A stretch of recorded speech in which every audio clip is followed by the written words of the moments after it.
Cut. Yeah, that's nice. ITV and Diet Coke presented Movie Premiere.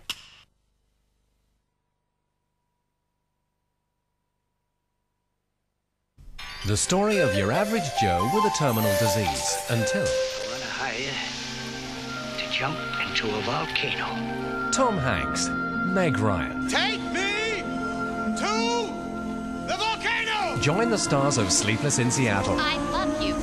I love you too. I've never been in love with anybody before either. It's great. I am glad. But the timing stinks. I gotta go. The ITV premiere, Joe vs. the Volcano, Bank Holiday Tuesday at 8:30. We continue this Boxing Day here on Carlton in just a few moments with the day's news from ITN. Then at 10:30, Clint Eastwood rides into town in the western Pale Rider. We're not a country club, 007. Bond is back in the ITV movie premiere of License to Kill, Bank Holiday Monday at 8.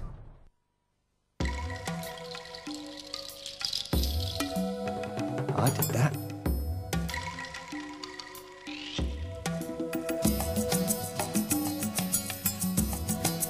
It was nice of her to do that. Someone else did all that. I didn't know they did that. I'm glad they don't do that.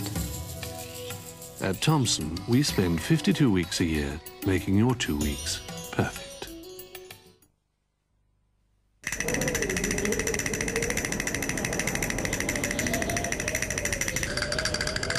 What now? Now we hit the hut. Warm up with a sausage and onion pizza with real ale gravy, just $5.99. Anyone for coffee? Oh no, I think we'll go. Looks warmer out now.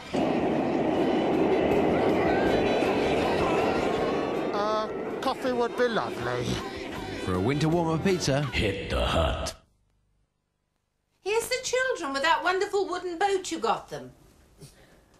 Oh, yes. They shot it to bits with a pellet gun 10 years later. Oh, I say, my old engine. So it is. That sort of thing's worth a fortune now. Is it? We should phone Abbey National, really. Get it put on the insurance. Well, if you think... Anyone at home? In the attic? Finally putting Dad into storage, eh, Mum? Very droll. Wow, my old engine. This sort of thing's worth a fortune now. I know, and it's mine. But you gave it to me when I was 5. So how come it's still in one piece? Now, Dad, be reasonable. Perhaps we'll ring Abbey about our buildings insurance. I'd check on the life insurance if I were you. Engine. Abbey National, the habit of a lifetime. You'll find bags and bags of bargains at the Selfridges sale. It's bigger than ever. And it's now on. As well as low prices every day on your key DIY, B&Q has something extra special at the moment. A special purchase sale with hundreds of products at very special prices. A huge clearance of discontinued lines and end-of-season products. And interest-free credit when you spend £500 on bathrooms or £1,000 on kitchens or conservatories. Whether you want low prices every day on the products you buy most or something extra special, you'll find it all at B&Q.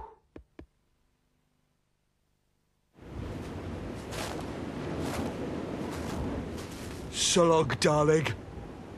Bush. Bush. When your nose is bunged up, you need Tunes, the best-selling medicated sweet. Ah, dudes. Tunes release cool menthol vapors that help you breathe more easily. Tunes! So long, darling.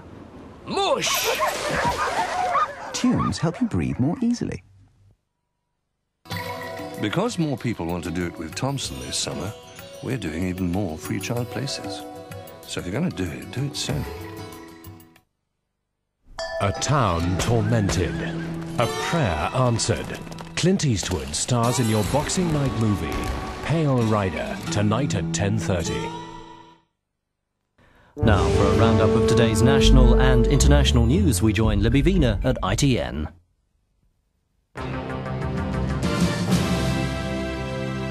Good evening. This is the news from ITN.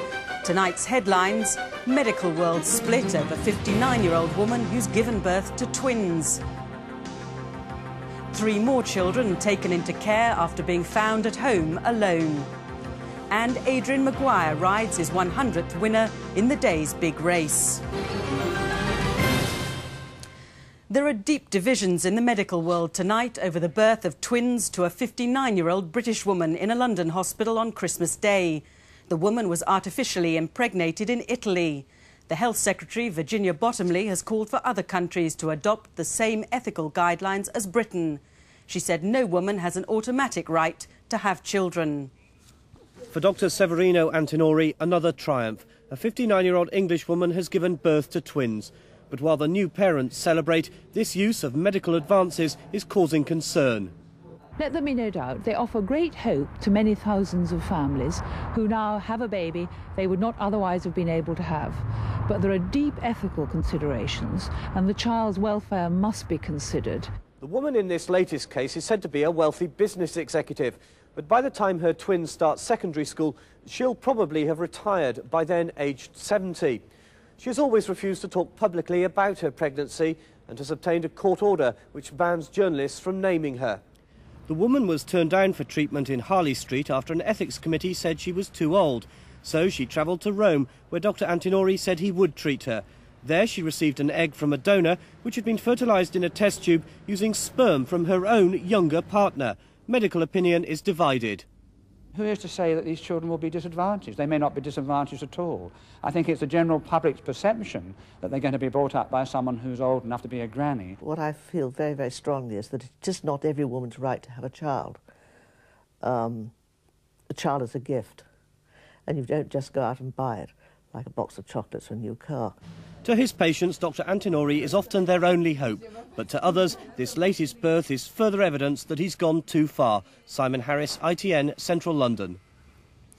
3 children, all under 5, are being cared for by foster parents tonight after being found at home alone. The case in Wolverhampton is the 5th of its kind this Christmas. Altogether, 12 home alone children are now in care. An anonymous tip-off brought police to a house on this Wolverhampton estate. Inside, they found the children, 2 boys and a girl. The police weren't revealing the exact address, but they say the front door had been heavily bolted and the officers had to force their way in through a boarded-up window.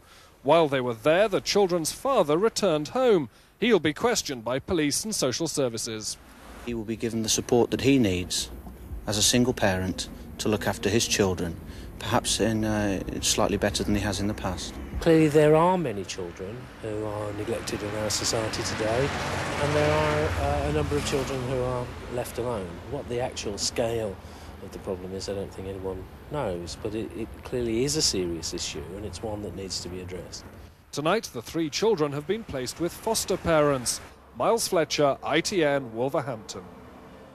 Shopkeepers across the country reported higher takings than last year as the winter sales got underway. And business was booming too in travel agencies. It seems to confirm government predictions that the recovery is on course. The sales are perhaps the surest toe in the water test of how the spending public view the economy. And the message from the first day sales around the country is spend, spend, spend. Not just on consumer goods, but travel firms also reporting more inquiries and a large increase in bookings. In Scotland, where retailers had record pre-Christmas takings, they were showing all the signs of a repeat performance in the sales. Shoppers were not just confident, they were predatory. In London's West End, retailers also found more confident shoppers. Many stores admitted that while pre-Christmas spending was up on 1992, the amount of cash through the till by mid-afternoon was far in excess of last year, which took some executives by surprise. We would imagine that we were going to sort of, probably in view of the fact that Christmas had been so strong, that we were going to sort of level out with last year in terms of the first or second day of the sale. But it's going to be very, very much bigger than that. Green shoots today, but will they survive the winter frost?